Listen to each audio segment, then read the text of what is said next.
Congratulations! You just made one of the best choices of your life. You are on the right path now. Welcome to the future.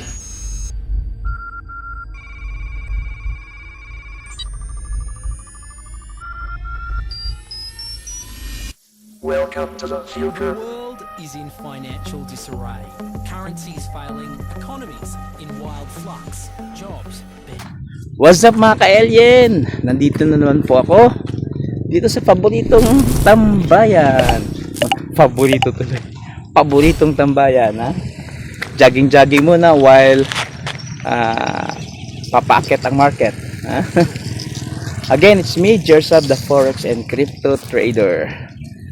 Bago tayo mag-umpisa, paki-like, subscribe, follow, like, subscribe and share, ha?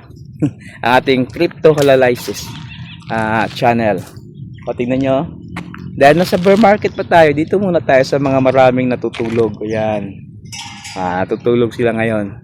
Pag bull market na, iba na naman ang setup natin mga ka-alien. So while naglalakad ako, update na tayo mga ka-alien. Again, I'm not your financial advisor. Kanya-kanya tayong bili, benta, stocks, walang sisihan. I'm not your financial advisor. It's only a trading, educational, update, whatever sa market, na forex, crypto, stocks. So mga kaibigan, no? Gumaganda ang market ngayon. Kasi madalas pag May kasi bumabagsak ang market. Kaya nagkakaroon ng tinatawag na sell on May and go away. Pero parang ngayon parang iba no? Iba mga ka-alien kasi nga may hinihintay tayong approval ng Clarity Act Bill. At isa pa yung pagpapalit na ng chairman ng Federal Reserve, di ba? Hindi na si Jerome Powell, papalitan na siya ngayong mga May, I think May 15.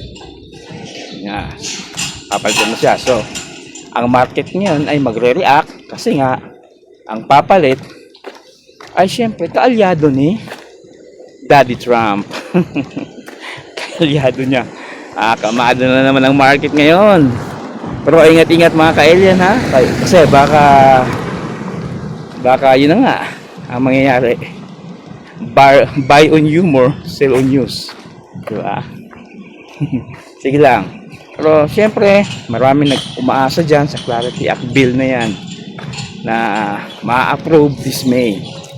At tingin ko dyan na mag-uumpisa babaliktad mga ka-alien ang market. Dyan na. Kasi nga nasa bottom na kaya yung mga nakabili ng pag-bounce doon sa 60k ng Bitcoin, magsaya-saya na tayo, magdiwang na tayo, magsaya. Kasi hindi na yan babalikan. At yung mga iba pang stocks na mga nabili. So ngayon mga ka-alien, nakita natin ang Bitcoin parang from 60k nahihirapan siya umakyat, pero nakaakyat na siya 75k. Ngayon parang nalampasan niya yung 80k So alam niyo naman ang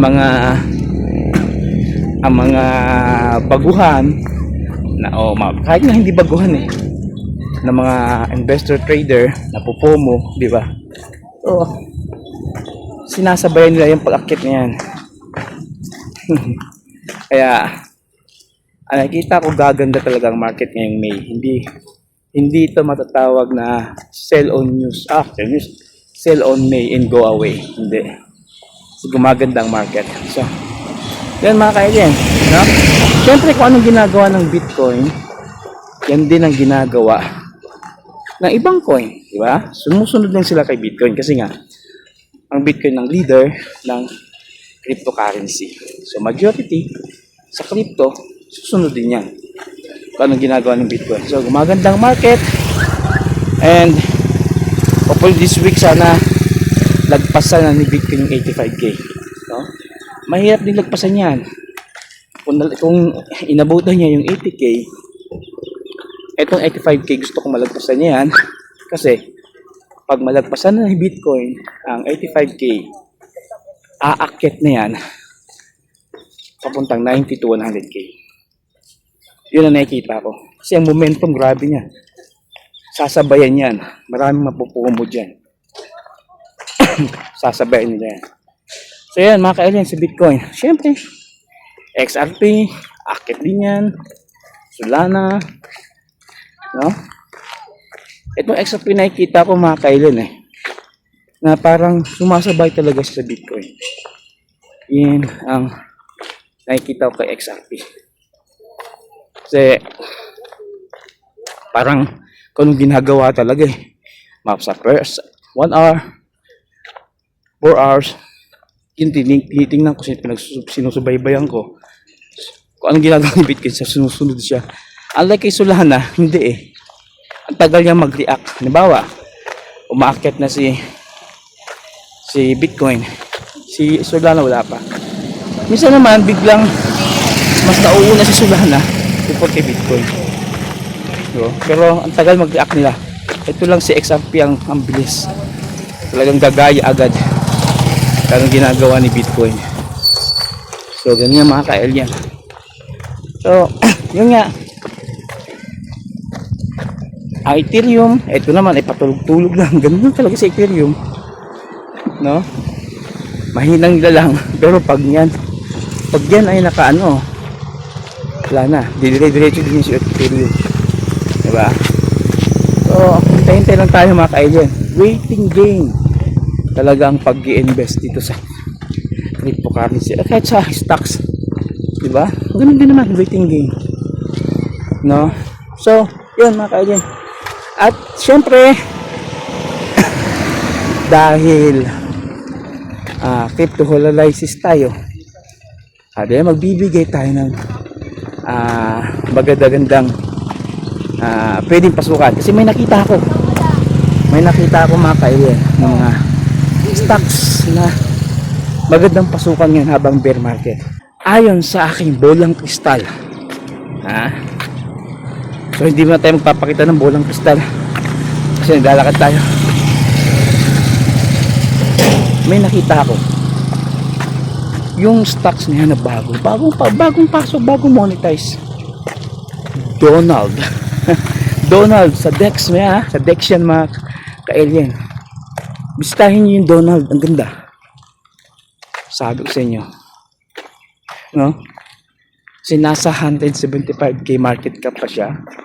Konting pasok lang ng investor, nilipad dyan. So yun nakita ko, yung Donald. Kasi yung mukha niya para siyang si Donald Duck. At sa likod niya merong mga flag ng Amerika. Tapos coincidence ba na yung mukha ni Donald Duck kamukha ni Donald Trump? Pag binaliktad mo parang si Donald Trump. Grabe lang. Kaya tingin ko sisikat na coin to mga ka-alien. But syempre, not a financial advice. I'm not your financial advisor. Kanya-kanya tayong bili, kanya-kanya tayong benta. Pero kung papasok kayo at nagmamadali kayong kumita, yun nga, in-explain ko na dito. Meron tayong video nito about low market cap and high market cap strategy. Siya. Papahinga muna ako. Kanina pa ako kakatakbo dito. Nakapagod na. So, it's me again, Jersab, the Forex and Crypto Trader. Paalam, pansamantala.